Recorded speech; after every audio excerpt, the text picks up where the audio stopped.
About a year ago, I started making videos about a game called Marvel Rivals.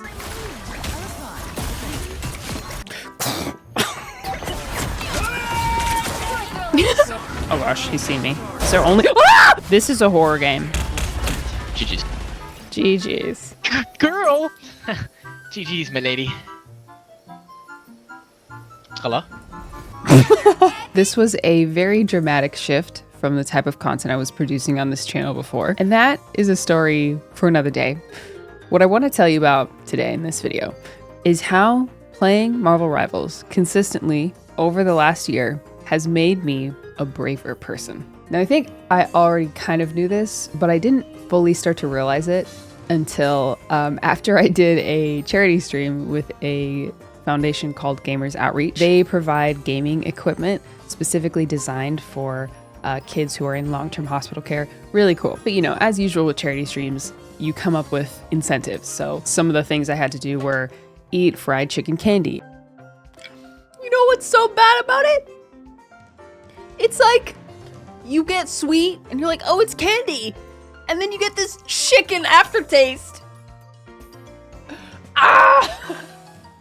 So disgusting. And I also ate the hottest chocolate bar on earth.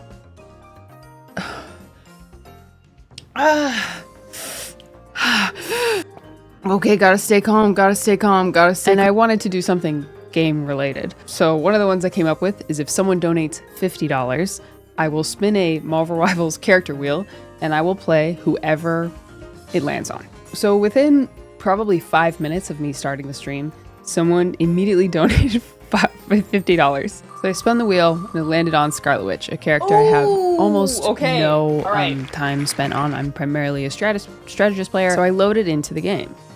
And my viewers were shocked that I was doing this in competitive. Small caveat here, I was playing on my second account, which at the time was in gold, and I practiced with the character a little bit before. And I thought, okay, I think I can play most heroes with a little bit of practice. I can probably play most heroes at a gold level. So when I came up with this idea, there was a part of me that wanted to just make it quick play, but I feel like that's not high stakes enough. I mean, people are going to donate however they want to donate, but I wanted to, I wanted to raise the stakes at least significantly. Or like, it actually matters if you win or lose and people care who you play. I could understand the surprise, but I also thought, I mean, of course I'm going to play in comp. The first game did not go very well. We had a team that it was like 4 DPS, and I did eventually end up switching off after the first game because I'm like, I cannot do this. I cannot do this to other people. But I got permission from the person who donated. Throughout the course of the night, I played Squirrel Girl, I played Hela, I played Namor, and a lot of Emma. I adapted a little bit in some games. Like I played an adjacent character if the character that it landed on, the wheel landed on, got banned. But I just made sure to never default back to playing like any of my 3 primary heroes that I play all the time. And it was really, really fun. And it was really successful. I think I ended up ranking up almost 2 whole ranks. And everyone had a great time. It was fun. It was challenging. It was a little nerve-wracking. But overall, I definitely felt confident enough to play almost any hero in competitive, at least at that level. And after the stream, I thought about it some more. And I was reflecting back to my first month playing Rivals, which was season 0. And I played Mantis only. I played literally 50 hours of Mantis and almost nothing else. I think I played Luna a little bit. I really didn't even start branching out to other strategists until season 1. I've done like silly gameplay videos on my channel, but my favorite, my core Rivals content is, how I got over my fear of solo queue, how I started using voice comms, how I realized that I actually am a competitive person. And a lot of my resistance to being competitive is out of fear of failing. Talking over the changes that I made to reach Grandmaster for the first time. I've tried my best to pop open the hood and show you what's going on underneath the gameplay, because it's not, I've devoted this much time to it. I've devoted a lot of my public airtime to it.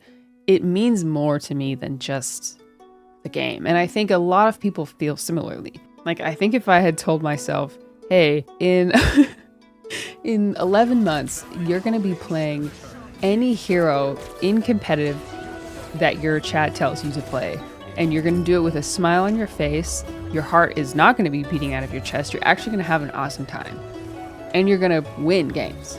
I think I would have gone into cardiac arrest. And it's really actually very cool to see over the course of time how much I've changed and grown in playing this game. And it's not just skill, skill level, obviously that develops over time, but internally, my decision making, my confidence, it has increased as I've pushed myself. And that's every major hurdle, every major step that I've taken. It's always been a result of pushing myself out of my comfort zone.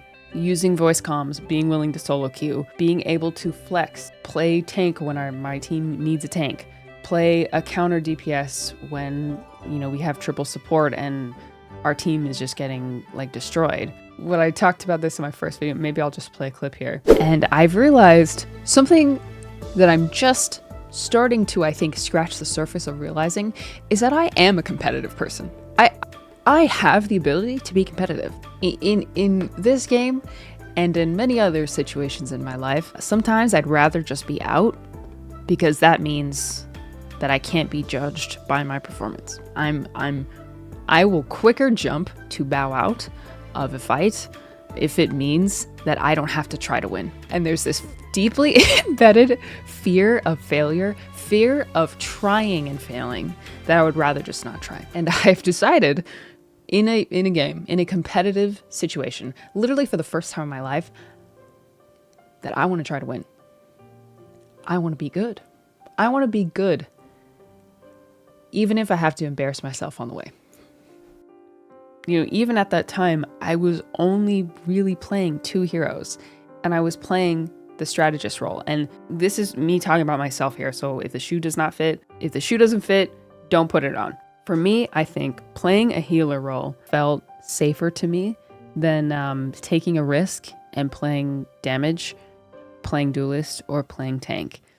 Because I thought, even if my KDA is not good, my main job was healing, so it doesn't matter. I knew that technically that wasn't true, but there's a part of playing strategist that almost feels like no matter, I'm dependent on my team for the outcome of this game, because you can be playing your heart out, and if your DPS aren't performing, the game is somewhat limited. And I think I've kind of held on to playing only strategist because it's comfortable, and it's a bit of a crutch. Again, if the shoe doesn't fit, don't put it on. I'm only talking about what's going on in my head right now, or what used to go on in my head. Usually there's not more than 3 people on the team that wants to play support. But sometimes you don't need triple support to win. Maybe you need more damage, or maybe you need more frontline pressure. So, there have been games in the past where I forced a 3rd support when we definitely needed another tank, because I didn't know how to play another tank, or I was afraid to not perform. It's complicated. I'm not sure if I explained that thoroughly, but for me, staying only to strategist role, I think I've restricted myself and given my brain an excuse to not push myself. A lot of people don't want to play support, so I'm taking on that responsibility to heal. Someone commented on my first video something along the lines of, how you do something is how you do everything.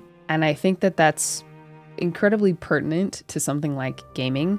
People who game know how meaningful gaming can be, and how much it can change your brain, and how much it can encourage you or discourage you. And it wasn't really until I started playing and started caring that I realized how profound of an experience that I can have, that someone can have over time with a competitive game. I look at and watch gameplay of FPS or hero shooters, anything competitive, and I would just kind of shrug and think, obviously your skill level is being tested and there's merit to that, but it felt I guess I always foolishly assumed that it was kind of hollow compared to something like story driven. And with my content, I've always wanted to tell stories. And I didn't realize that there were stories to tell with shooters. And I truly never thought that a hero shooter would have this much storytelling potential. And I can sit here and say to you confidently that this game, Marvel Rivals, playing it over the last year, has made me a better, stronger person. Being willing to try new things, to take risks, to do something that might end up in failure. Those are skills. Those are habits that you build. Bravery and rejecting the scared parts of yourself, saying no to your fear, that is something that you do over time and gradually, and it becomes a part of you. Maybe not a knee-jerk reaction, but it can become a quick and swift follow-up to your fear when you build it up over time. And I think this game has allowed me to do that in a fun, regular, and like, for me as a streamer, YouTuber, a practical way. And it has translated into other areas of my life. I have started projects in spite of being afraid of failure. And I honestly don't know how my life would be different if I never started playing this game. I think there's a bit of a misconception about what bravery is. Bravery is not the absence of fear or anxiety. It is the answer to it. Doing the thing that you're afraid of while being afraid, that is bravery. Doing something over time, like playing a game, you will branch out naturally. But looking at each major step that I've taken, and this is all documented on YouTube, you can watch it if you want. Every step has been intentional, and it's been like, jump into cold water, jump into the deep end, and then the shallow end won't feel so scary. Forcing myself to use voice comms when I was so afraid of it, 5 games in a row, that turned into 9 games in a row just on that particular day. And then it turned into a regular occurrence. And as there have been times where I've shrunken back into myself and I've stopped using voice comms for a while, and I had to re-exercise that like habit, being afraid of solo queuing. There was a time where one game of solo queue would have me literally shaking. And now I stream 3 to 4 times a week and I play solo queue almost the entire time. Now, I still get a little nervous. My fingers still tingle a little bit my first comp game on, but it fades. And I now know with certainty that like I can get past it because I get past it every time. There's a great quote from a book called Project Hail Mary. And I quoted it, and I brought it up in my voice comms video, but I'll bring it up again. It's been 10 years, I haven't found it. Okay, I'm probably gonna butcher it. I can't find the exact quote. It's a sci-fi, so this guy is in space and he has to like disable a centrifuge on a ship, and it disables the like false gravity. And he's like freaking out, panicking. He like throws up. He kind of walks himself through the fear. He says, humans are amazing. We can adapt to just about anything. Oh gosh, this is so frustrating. I need the exact quote, Madge! The slight reduction of fear has a feedback effect. I know I will get less afraid now, and that fact helps the fear subside even further. So, it's been so long, I forgot what point I was making.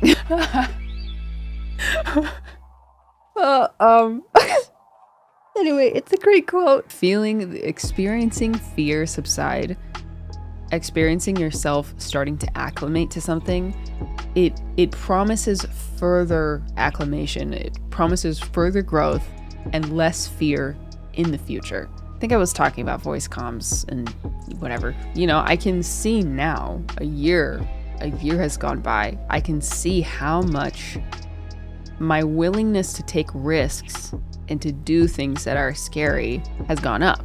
I don't even think if someone had said, I'll give you $50 to play a random hero in quick play back in like December 2024, I honestly don't know if I could have done it. I remember when I tried to learn Valorant and I was just playing, what is it? Death match? It's like a It's one of the equivalents of quick play. And I was so scared. I was so horrified of the thought of making a mistake.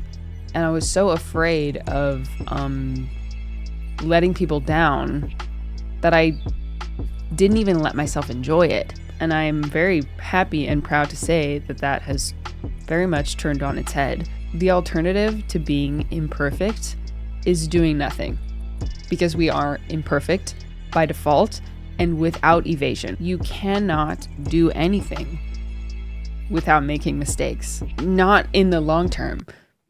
You will let people down. You will disappoint people in a team environment, no matter how hard you try. And that is part of becoming good at something. Like, becoming good at something is admitting that you aren't good at it already. So like looking your fear in the face and acknowledging it for what it is, a hurdle that you can overcome, a dilemma that you can answer with bravery, it can change your life. And I do think after all these months, I can say Marvel Rivals has changed my life. It's changed my brain chemistry. I am less afraid of putting myself out there. I'm less afraid of making a mistake, like a social mistake, or saying the wrong thing, or being misunderstood, being mischaracterized or misrepresented, or being misquoted. One of the hardest things, at least for me, was, you go through a game, you say you have a really bad game, and someone yells at you, or someone disses you, whatever. There's a chance that you'll meet that person again, but their memory of you, though it may fade very quickly, is forever going to be that so-and-so who threw their game. And that can sting. It sucks. And this is something I know that I've struggled with, is being okay with letting people down, and being okay with being perceived at your worst, or being perceived maybe incorrectly. Because to that person, you had a bad game. That's all they know of you. So you're going to be a bad player in their mind for as long as they hold on to their anger about that game, right? And it's really hard to be misunderstood or to be thought the worst of. And a lot of people who play Rivals, if they're convinced that this one player is throwing their game or is making mistakes, odds are you're probably not going to be able to convince them otherwise. And whether they be right or wrong, being misunderstood is kind of just a part of life. You cannot get everyone on your side. Rivals has even helped me deal with that. Funnily enough, many people might say it's not that deep. It is that deep. It is that deep because these little daily things, these little habits, little issues and confrontations, they do translate to the rest of your life. I've experienced it, and I'm sure many of you have too. I'm grateful. I'm really grateful for the opportunity that this game has given me to be brave and to push myself and be okay with being thought poorly of, or to keep my cool under pressure. These things have translated to my offline life, and that's really cool. And not to mention, I've gotten to meet a lot of cool people. I've gotten to meet a lot of amazing Rivals players, a lot of content creators too. And every time I get recognized in a game, I want to cry. It means so much to me. It's just cool. It's just a cool thing. And while we're on the subject of bravery, I'm going to link this charity in the description. I'll probably attach something to this video too. I can't imagine how much bravery it requires for kids and family members of those kids to face long-term hospital care, and to face diseases that they don't know how long it will take to recover from. And I am so grateful to have had an opportunity to be just a part of making a kid's life feel a little bit more normal in a very, very abnormal and scary environment. And if you are someone who struggles or deals with chronic illness or is in and out of the hospital, I just want to say that you are very brave, and don't let the fear that you might feel convince you that you're not. Bravery means something different for everyone. Whatever your hill is, whatever your mountain is, whatever little and big ways that you, little and big chances that you have to be brave, I hope that you'll take them, because a lot of the best things in life come to you when you look fear in the face and you refuse to let it stop you. So yeah, I hope you enjoyed this video. A lot of the footage that you saw is from those randomizer games. Oh yeah, I even played Angela. Oh, that was so funny. I had no idea what I was doing, but we won. So yeah, you know, who knows what you're gonna see on my YouTube channel in the future. I still love Rivals, although the season has been kind of annoying to me. Hopefully we get a strategist in season 5. Rogue, let it be Rogue. Yeah, thank you for subscribing to this channel. If you want to support kids who are in long-term hospital care, you can donate. I think it's here. I think it's this side. Or you can donate down below with the Dishling's Tiltify page. Yeah, thank you for watching my videos. Thank you for giving me this way to express myself. And I hope that through that expression, you feel more connected to other people. Like, if you hear yourself in my words, just know, you know, we're not that different. A lot of us have a lot of things in common without realizing it. So go ignite the battle. And I'll see you on the next one. Bye. Maybe we'll do a Vlogmas this year. Do you guys want Vlogmas?